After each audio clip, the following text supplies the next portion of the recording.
All right, let's make this easier for you. I'm handing you a lot of apps. I'm handing you a lot of programs, and each child is going to need something different. Your high schoolers don't need Starfall and Epic unless they're slow readers.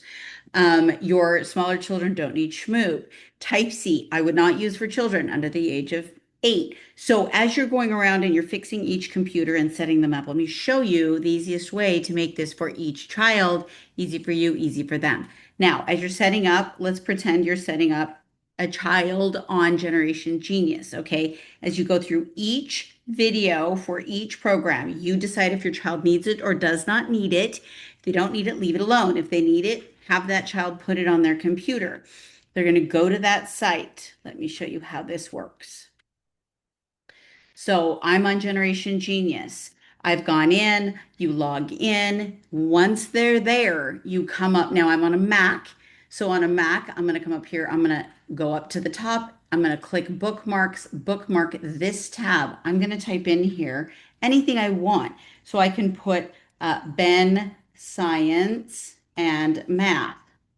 Now he knows that when he needs to do math or science, he needs to click on this one. Now you can even go in and I could do science here, Ben Science, done.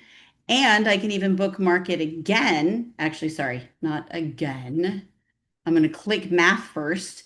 Then I'm going to come up to bookmark. I'm going to bookmark this tab and I'm going to put Ben Math. Done. Now I can put this in other bookmarks. I can choose a bookmark. Now what'll happen is I sadly have too many bookmarks. You, on the other hand, see, this is how many I've bookmarked.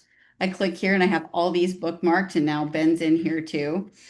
Yours will just pop up here and they'll just have the amount that the kids need. They'll just have those classes. So all they have to do once they get the rhythm of things is click the bookmark, get the job done, record it on the page or the record. I can't speak. The record keeping program that I gave you, the printout, the PDF. So that's all you have to do. Every time you get into one of the apps that you want for one of your children, make sure you bookmark it. Underneath this video, I write out how to bookmark depending on the computer you're using. Each computer can be a little different for bookmarking. It's all spelled underneath. So that should make this much easier for you. So you log into school, you have each child go through the list, decide what app each child needs, bookmark it for them, and then at the end of the week, record it. Hopefully that helps. Let me know if you have questions.